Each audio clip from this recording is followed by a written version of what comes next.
I think overtraining in an adolescent is really important and a real problem within the world of sport, and I think that's all sports, because what's going to happen, you're going to pick a player and the player's going to be very talented at the age of 8, potentially 8, 9 or 10, and you're going to want to get as much, and I can understand it from a coach's perspective, you want to get as much training into that young player as you can, so that you get them better and better and better, so that they will be the best they can at 16, 17 and 18. So I fully understand the way that you want to get as much training in as possible. What you also have to do is accept that they are growing. Now, when you're dealing with a player who's 20, 19, 20 and you're coaching him, that player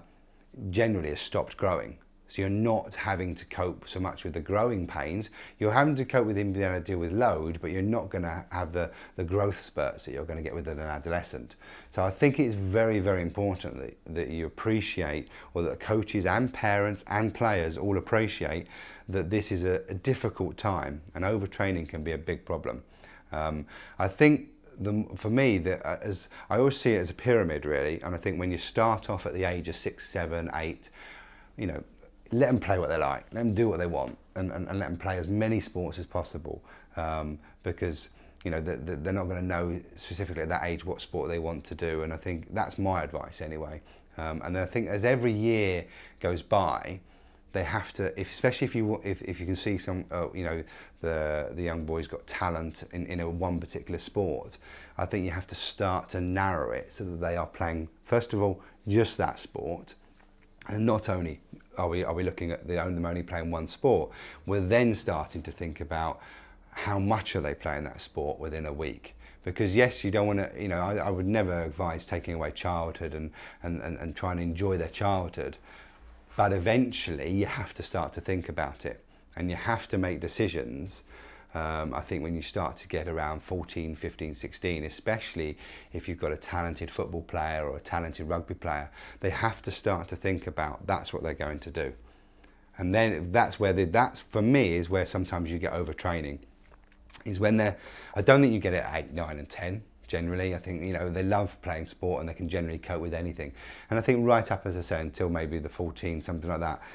Then, and quite often you'll find adolescents that are very talented at 3 or 4 different sports, and that's where you get into problems, because they want to play that sport very well and that sport very well and that sport very well, and they all require a lot of training. But I think at some point that boy or girl has to make a decision of where they're going to go in terms of what sport they're going to play, especially if they are going to play it at a good level. And I think for me, that's the first thing I think they've got to recognise. So by the time they're 16 years old, for example, they are just playing one sport, and for example, if they're involved with an academy of a professional club, they've pretty much got to be playing exclusively for that academy. Because if an academy, you know, they're training twice a week and then maybe playing on a Sunday, that's 3 times a week, it'd be quite intense, it'd be quite, the level of training will be very high, and I think it's very important that you don't overtrain